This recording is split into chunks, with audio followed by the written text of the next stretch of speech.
Okay, here is your chance to be a little more informed, feel a little smarter this morning. Iowa will be at the center of the political world on Monday as voters take part in the first-in-the-nation caucus of the 2024 primary season ahead of the presidential elections in November. Now, while most are familiar with how a primary election goes, just a handful of states hold caucuses to determine presidential candidates.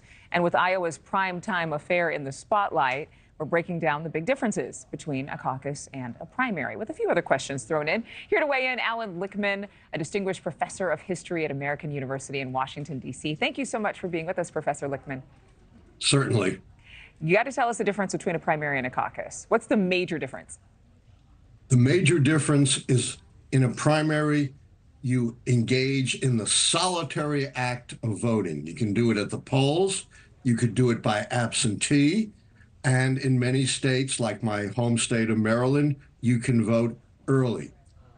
The whole idea behind a caucus is to make it communal rather than solitary. You actually have to go to a meeting where you discuss and debate the candidates before you vote. And it could take several hours of your time, energy, and effort. And that's the whole idea behind a caucus, to get persons more involved in the political process. Well, we certainly need more involvement and not more apathy like we have seen in recent years. One thing that's interesting, Nevada is the only state in the nation that holds both a primary on February 6th this year and a caucus 2 days later, February 8th.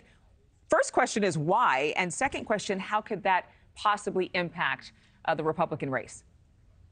Well, Nevada typically in recent elections has been a caucus state. But in 2021, the legislature mandated a primary. But the parties didn't want to give up the caucus. The caucus still selects the delegates. Like, it's more than Iowa, but it's still not a huge number relative to the some 2,500 delegates that are going to be selected to the Republican National Committee. And the primary will take place, but it's primarily a beauty contest, as we call it, for bragging rights rather than for delegates. Well, there's a lot of bragging rights involved for the GOP this year.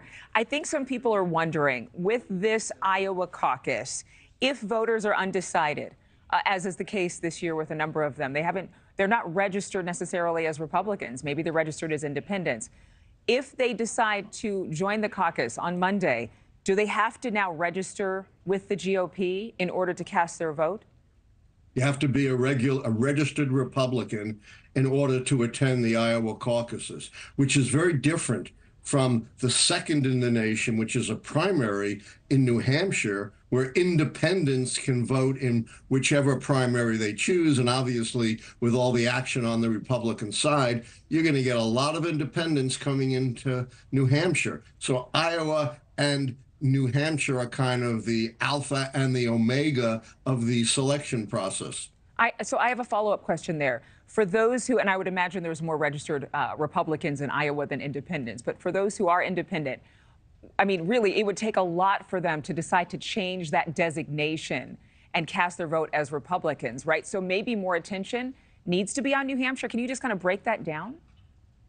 Yeah, New Hampshire is what we call at least a semi-open kind of primary, one that has a very large number of independents and very often has voted for maverick candidates. For example, in 2000, John McCain thumped George W. Bush in the New Hampshire primary and then went on to be swamped by Bush in the more closed type primaries. That's why Nikki Haley, who is kind of the anti-Trump candidate, is polling far better in New Hampshire than she is in Iowa, because she does have a certain degree of appeal to independents outside of the Trump base. So we're going to be watching for those undecided registered Republican voters in Iowa, and we're going to be looking at all the undecided and independent voters in New Hampshire.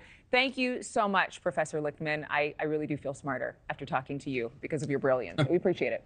Thank you for watching. Go to newsnationnow.com to find NewsNation on your television provider. And don't forget to click the red subscribe button below to get more of NewsNation's fact-driven, unbiased coverage.